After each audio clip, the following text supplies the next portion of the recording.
First year में मेरी 2 bag थी, सेकेंड ईयर में मेरी 3 बैग थी, तो by the end of third semester मेरी 5 बैग इकट्ठी हो गई थी। उसी साल मेरे फादर एक्सपायर कर गए। मुझे एक जॉब की रिक्वायरमेंट थी और मेरे लिए सबसे इम्पॉर्टेंट रिक्वायरमेंट थी कि मुझे इमीडिएट स्टेबिलिटी चाहिए, जो कि कोई और जॉब नहीं दे सकती थी। तो मैं इसी की तरफ बढ़ी आगे। बट कॉलेज में बीटेक में एडमिशन हुआ। अब बीटेक में जब कॉलेज लाइफ एक बार शुरू होती है तो सब लोग थोड़ा भटक जाते हैं। तो मेरे साथ भी यही हुआ। मैंने थोड़ा बहुत पढ़ाई को लाइटली लिया और मेरी बैक आने लग गई। फर्स्ट ईयर में मेरी 2 बैग थी, सेकेंड ईयर में मेरी 3 बैग थी, तो by the end of third semester मेरी 5 बैग इकट्ठी हो गई थी। 5 बैग के साथ तो कोई इमेजिन भी नहीं कर सकता कि वो आगे जाके यूपीएससी क्रैक करे, मतलब इतना हौसला ही नहीं होता है। उसके बाद कॉलेज लाइफ चली गई, 4th ईयर स्टार्ट हुआ। तो 2013 का टाइम था, वो मुझे अच्छे से याद है, नवंबर 2013 का समय था। तो मेरे फादर को लिवर सिरोसिस डिटेक्ट हुआ। जैसे जैसे टाइम बढ़ा उनकी कॉम्प्लिकेशंस बढ़ती गई। तो मेरा गेट का अटेम्प्ट था, 2014 में पहला अटेम्प्ट था।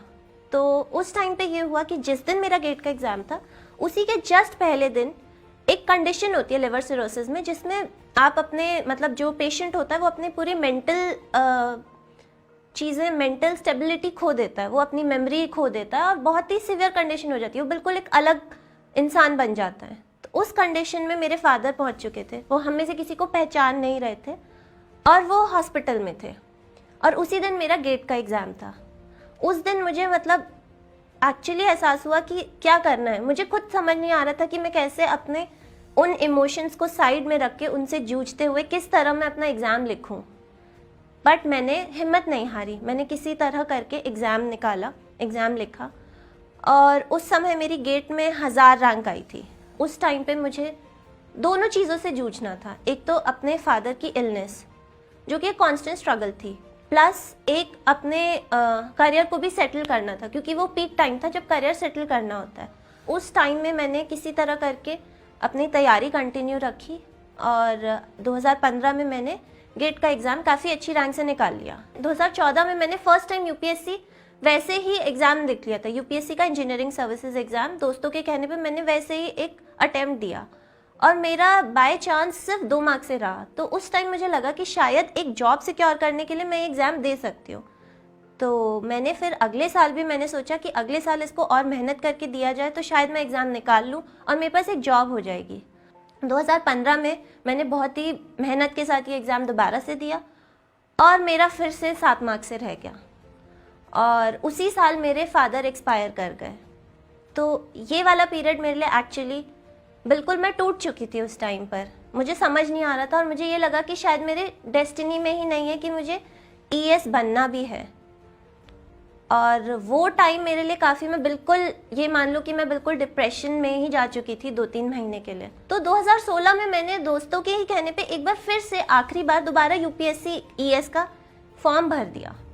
और उस टाइम की बात ये है कि 15 दिन का मेरे पास टाइम था एमटेक के एग्ज़ाम्स ख़त्म होने और यूपीएससी के एग्ज़ाम के बीच के दिनों का।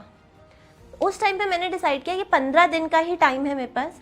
जितना भी टाइम है मैं उसमें अपने पूरी एनर्जी डाल देती हूँ, पूरी जान झोंक देती हूँ। उसके बाद देखती हूँ अगर नहीं हुआ तो फिर वैसे ही ठीक है, तो मान लेंगे कि किस्मत में नहीं था।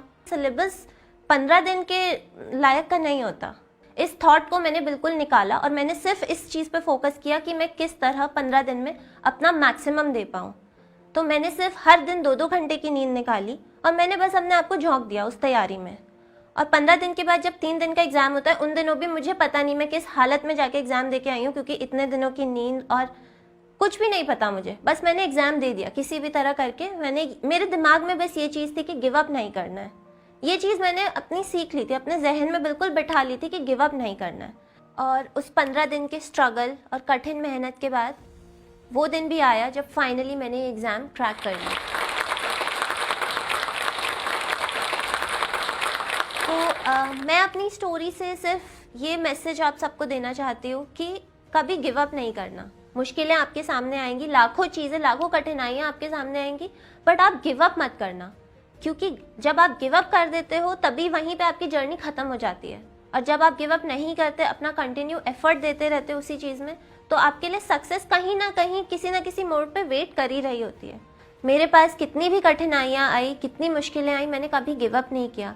उन 5 बैकों को लेके और अपने फादर की इलनेस को लेके, इतने सेटबैक्स को लेके, इमोशनल ट्रॉमा को लेके, उन सब को पीछे छोड़ते हुए मैं आगे बढ़ी। मैंने उस टाइम भी हार नहीं मानी, मैं अभी भी हार नहीं मानूंगी।